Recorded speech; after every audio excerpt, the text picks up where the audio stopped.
Hi, everyone. I'm Dr. Sonia Alejandra Rodriguez, and I'm joined by Viviana, who is one of this year's editors for The Lit, LaGuardia's literary and arts magazine. We're so excited to be interviewing Victoria Buitron today to discuss her collection of essays, A Body Across Two Hemispheres. Victoria is a writer and translator whose work delves into the intersections of identity and place, family history, and the moments her hippocampus refuses to forget.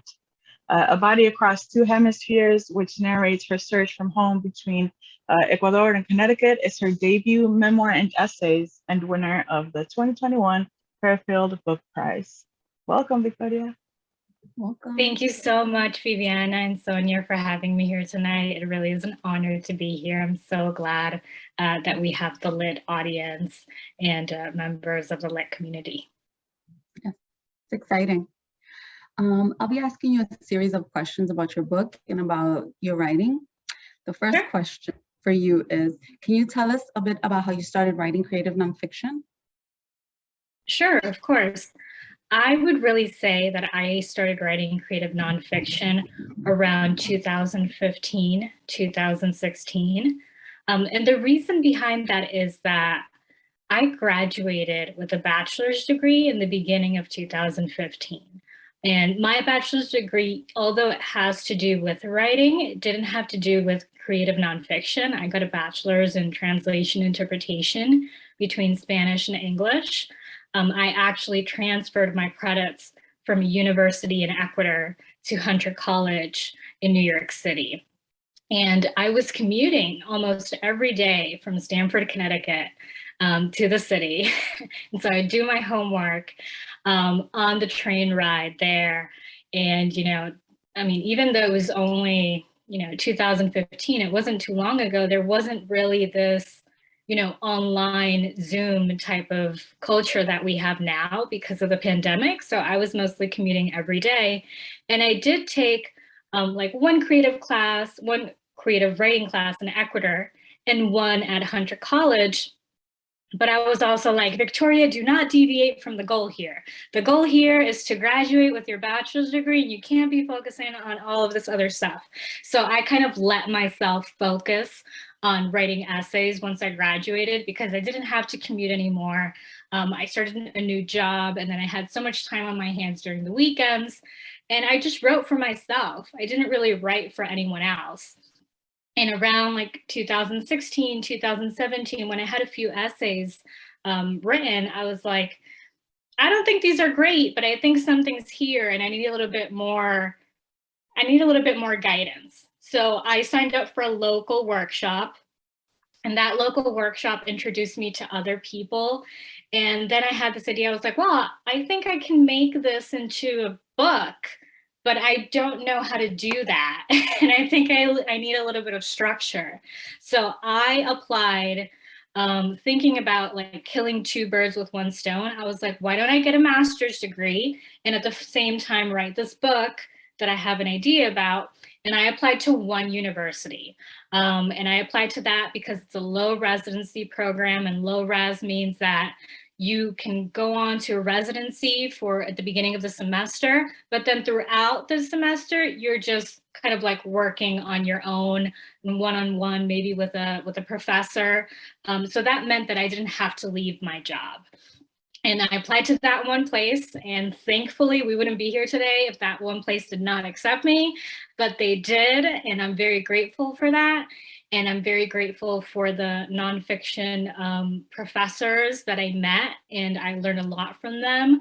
Just like you, Viviana, I interned for the literary magazine, which is Causeway Lit of Fairfield University. And I feel like I learned a lot throughout my time there. And that's where I honed my essays. That's where I really focused on craft and on getting them better and kind of ready for like a public to see.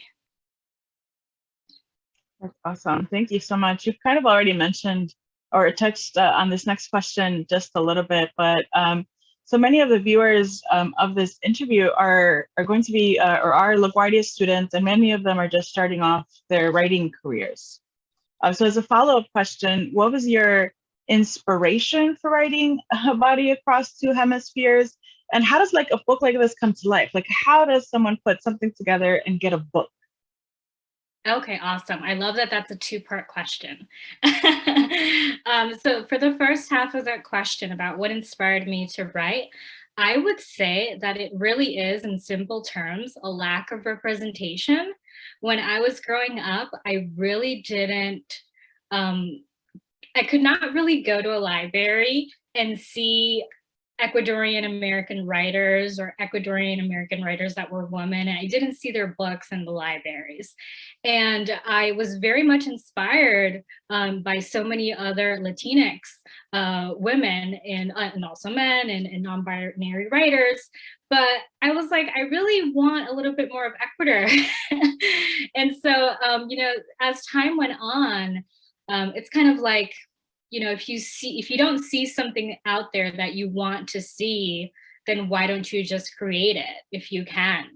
So that was kind of like the push for me. I was like, I want to write something about my life because maybe other Ecuadorian American women or Ecuadorian people that have grown up in Connecticut or New York can actually see themselves represented in a book. And that felt like, apart from the, I want to tell my story, I felt like it was very important to do that. So that's the first half of the question. Now, the second half, this book, for it to become this, took a long time. It took years to become what it is. And what I mean by that is that at the beginning, I was like, I'm just going to write a book with chapters, and it's going to be like chapter 1, and this is going to start out when I just got to the United States or when I was born, and then it's going to go to my time when I was living in the United States, and then I'll go back to when I was living in Ecuador. And that is not how the book ended up being written. Throughout, the craft lessons, throughout the time at Causeway Lit and at other literary magazines, I was like, this method is not working, this chronological method. So that's why it's a memoir and essays, because even though it's divided into these 3 sections, which is the Southern Hemisphere between borders in the Northern Hemisphere, it really took a long time for me to actually feel like that's the structure that served to tell my personal story. And it took a long time. I wouldn't say that it wasn't until my last semester, the 4th semester, towards the end of my 2-year program, that I was like, oh, I need to change the structure.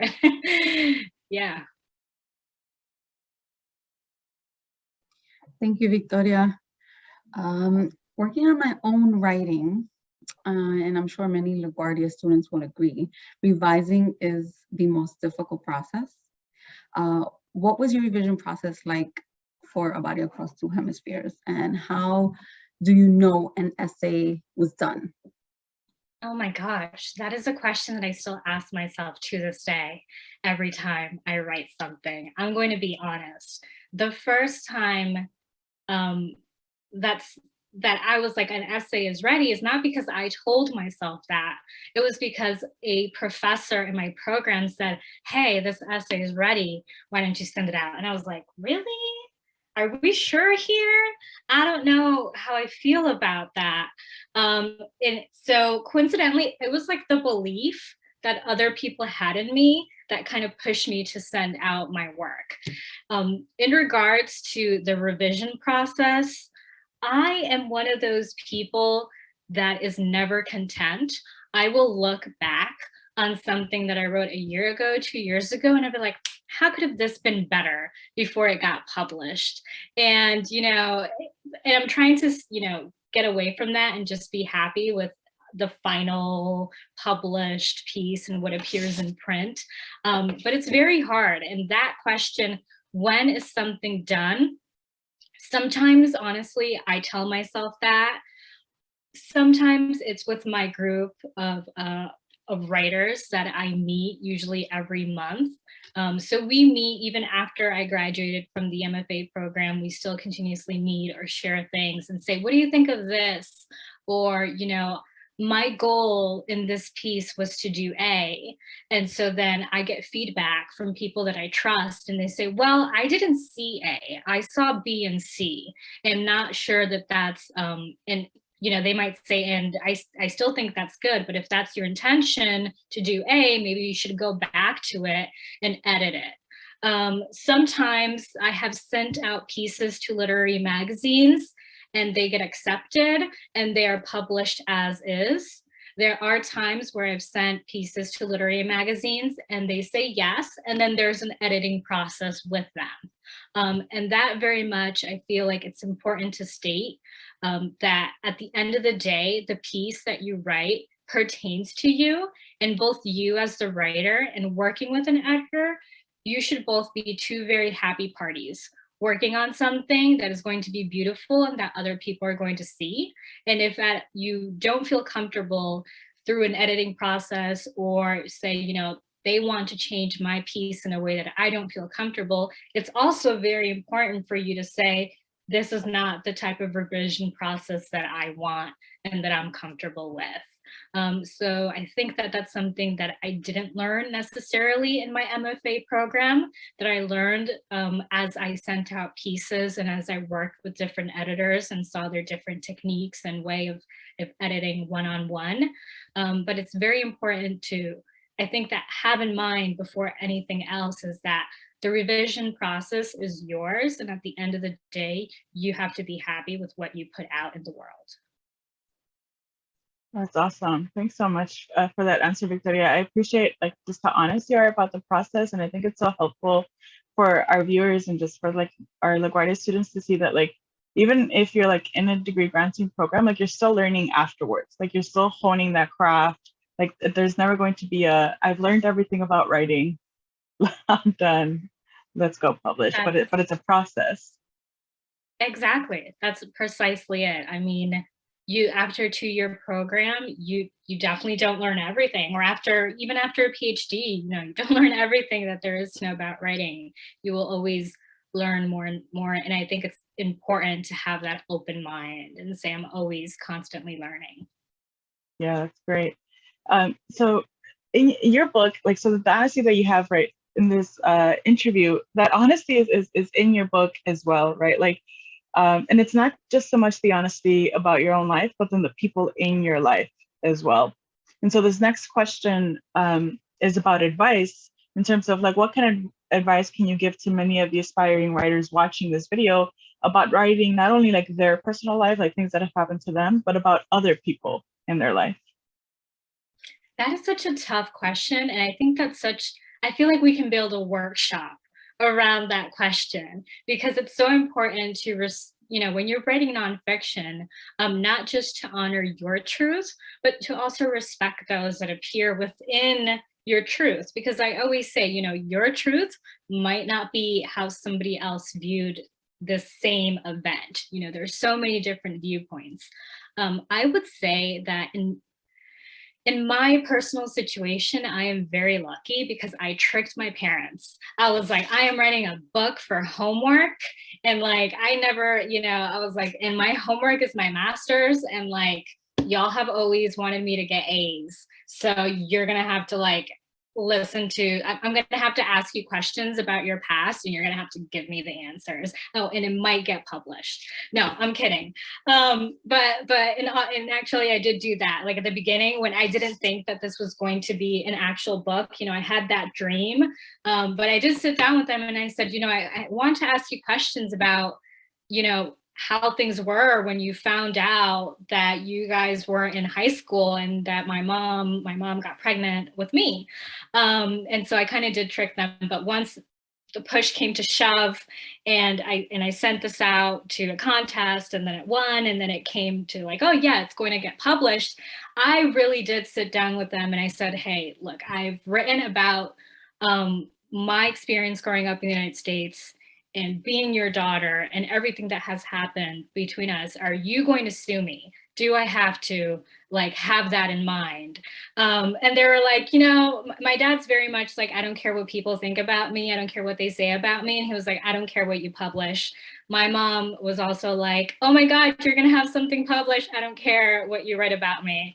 So I am very lucky in that regard, but I also understand, and I have spoken with other people that say that they don't have that type of relationship with their parents, that in certain situations, they've said, if you write this about me, I'm going to cut you off from my life completely.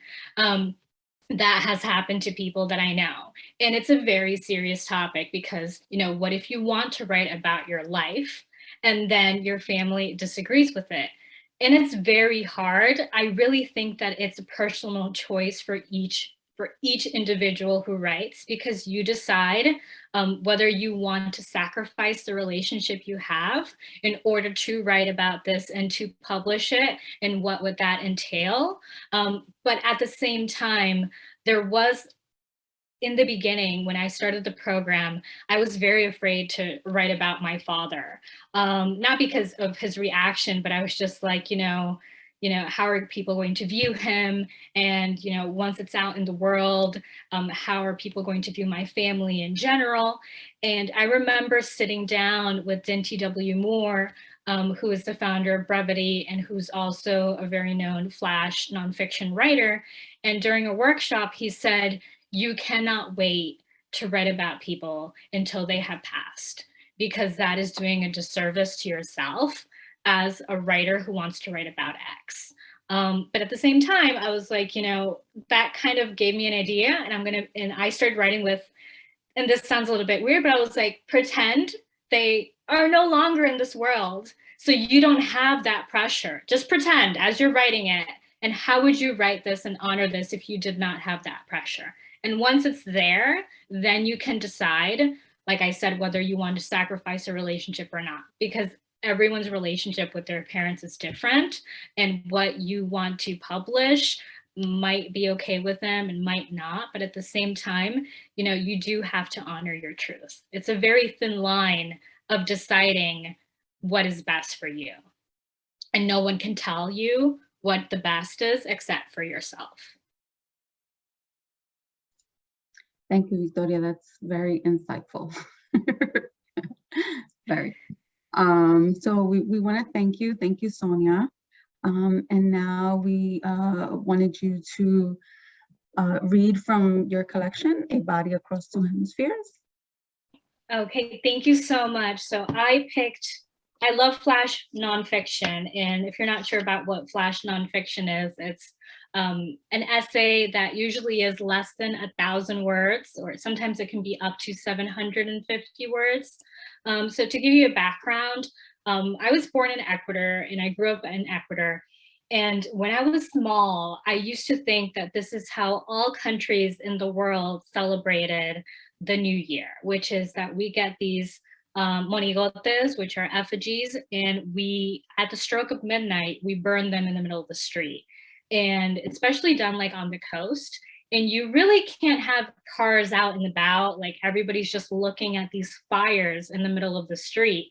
And it wasn't until I got older and kind of moved to the United States where I was like, oh, that's just like a very much an Ecuadorian thing. And I think maybe one other country in South America does it. So I wrote an essay about the stroke of midnight in Ecuador, but I also connected it to the relationship with my dad. So this is called Let It Burn.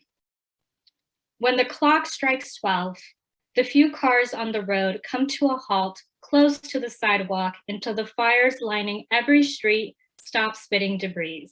For weeks, Ecuadorians work on their monigotes, or effigies, for this precise moment. These temporary sculptures everyone calls años viejos, old years, are molded with plywood, cardboard, and newspaper into anything that represents the past year.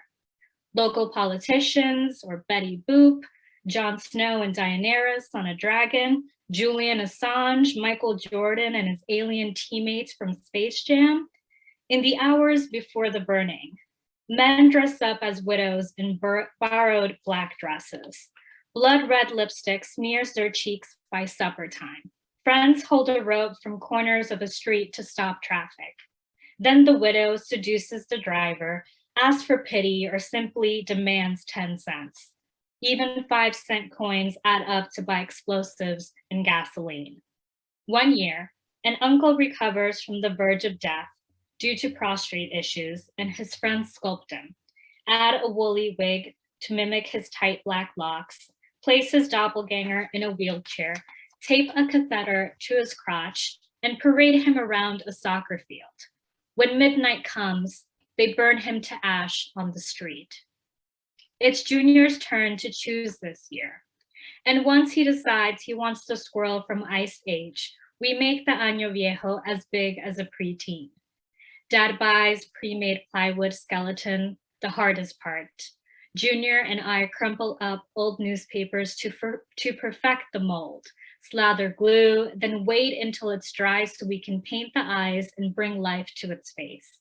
I mentioned the monigotes as tall as buildings on the famous street in Guayaquil, art created for destruction, and how people surely start working on them in July. As my father kneels under the fierce December sun, trickles of sweat dampening his tanned forehead, I ask him why we blow up days of hard work. Well, why is life hard and then we die, he says. We work in silence after that. A few minutes before the new year, my father begins puncturing the effigy with a knife so my brother and I can force the firecrackers deep inside. Then we all gather our sulfur-stuffed creations by the sidewalk, pyrotechnics drowning out our shouts. At midnight, a man from each home places a monigote in a designated mound. At the end of the bellowing countdown, the fastest man pours gasoline, throws a lit match, and runs away from the sanctioned arson, brightening the neighborhood.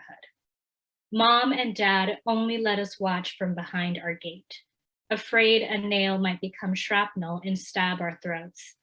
Standing in my yard, I can hear children wailing because they've grown too attached to their Spider-Man.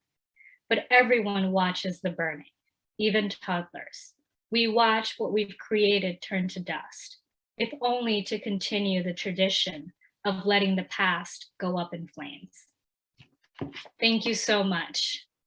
That's amazing. I love that essay. When I first read it, you just have such a talent for like description and world building and like such like little powerful lines, and it's amazing.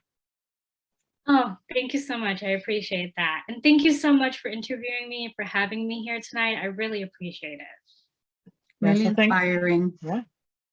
So thanks again, Victoria, Viviana. What a wonderful conversation. Everyone, make sure you purchase a copy of Victoria's book. All of the links will be in the description of this video. Thank you again. Bye, everyone. Thank you so much.